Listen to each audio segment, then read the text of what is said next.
4 years, just over 6 years ago, we took 4 years to frame the 2030 agenda. What was different from the MDGs to the SDGs was that with the MDGs, it was a few men in the bowels of the UN that designed it.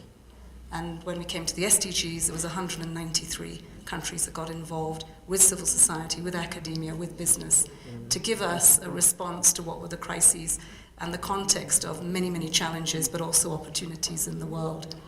So it is a time, I would say, that to usher in an era of fair globalization with a financial system that is aligned to the 2030 agenda and the climate commitments that we made in Paris at the end of 2015.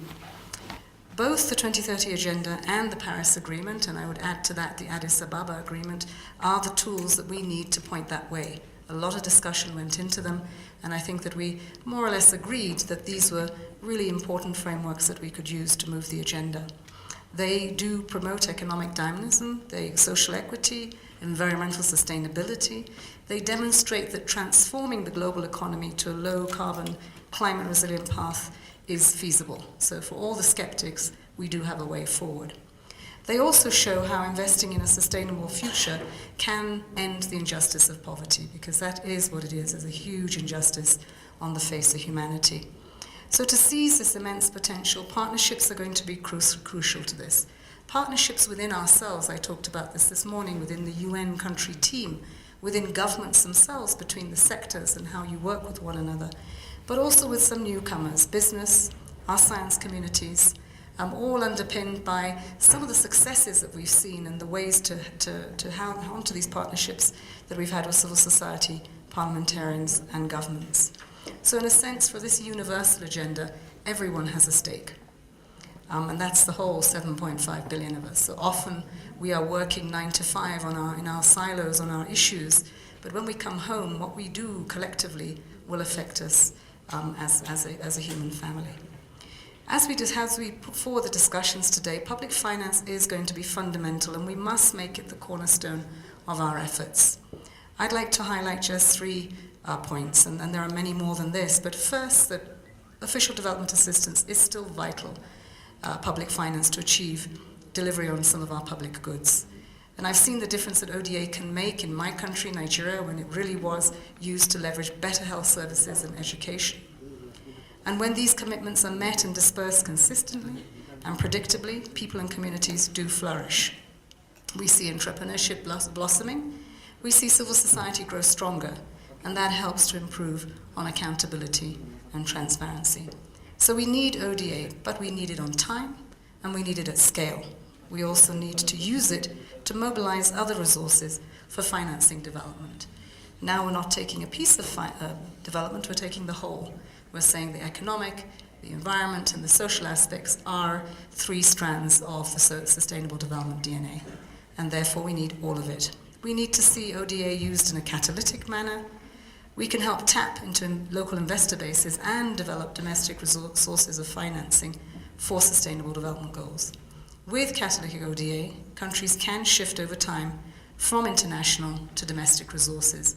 At the end of the day, what we want to do is to grow our own economies in our countries, but we also want to grow them in an inclusive way that in the end the results are felt in the lives of people.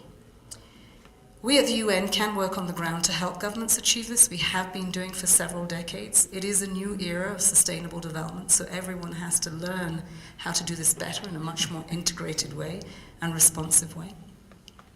The second point is the global economy has more than enough savings to realize the vision of 2030 agenda.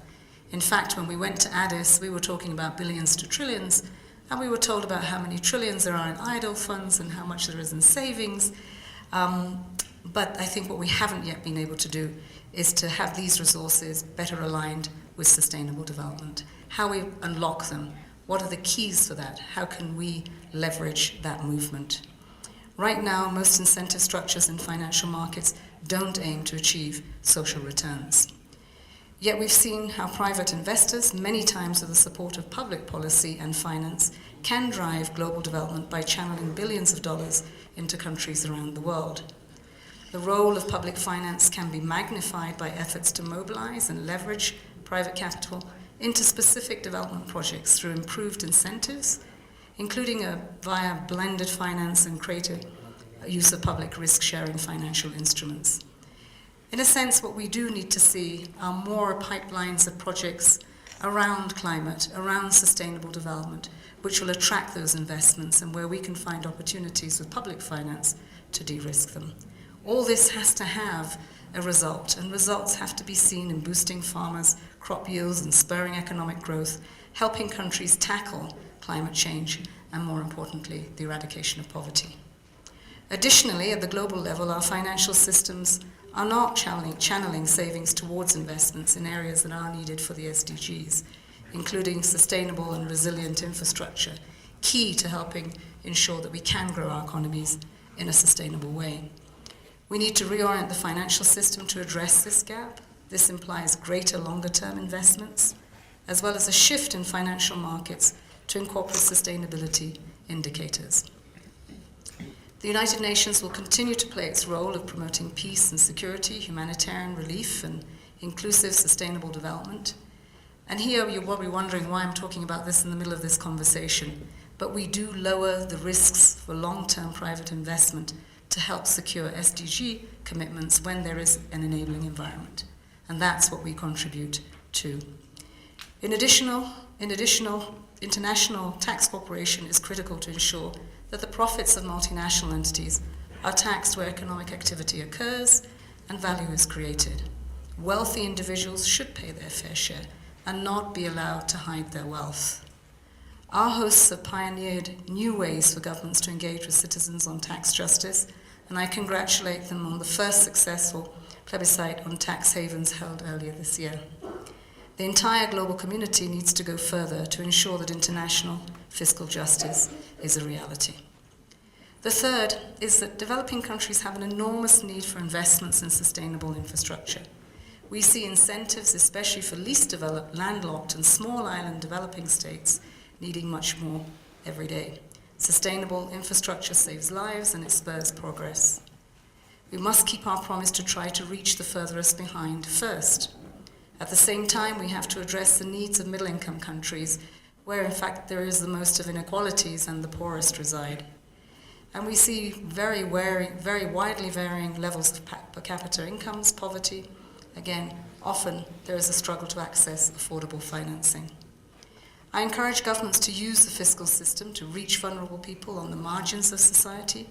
Developing robust, universal social protection systems will contribute not only to fiscal justice, but to economic growth by increasing the economic potential of every one of your citizens.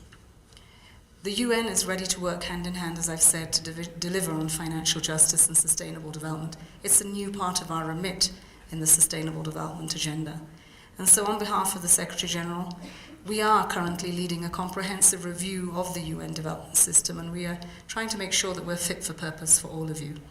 But let me say that in the last 2 weeks, I also spent some time trying to take advantage of the presidency of Argentina that's coming in for the G20, and to really tax the financial systems and those that run them to see if they are in fact ready to engage with the Sustainable Development Agenda. Unfortunately for us, we have some member states who still think it is not important to put people at the center of development and therefore see this as somewhat of a challenge. But we've gone on to look to dialogue with the eminent persons of the G20 group. They are eminent persons in every life. They have been in developing countries, developed countries, but really focused on trying to bring the sustainable development into making the changes that are needed in the financial system. We're still a long way away. 85 members around the table, 4 women. Sustainable development, still many of the reasons why it shouldn't be part, but just an add-on to a discussion of the G20. We have to change that, and we need the voices of everyone in this room, but most especially the G77 plus China. The differences will only be made with voices that can move the agenda further. The implications for not doing that will mean that 13 years down the line, we will come back again to reminisce over why we did not achieve Agenda 2030. And that, I believe, is not something that anyone in this room believes today is justifiable. So thank you so much for this time.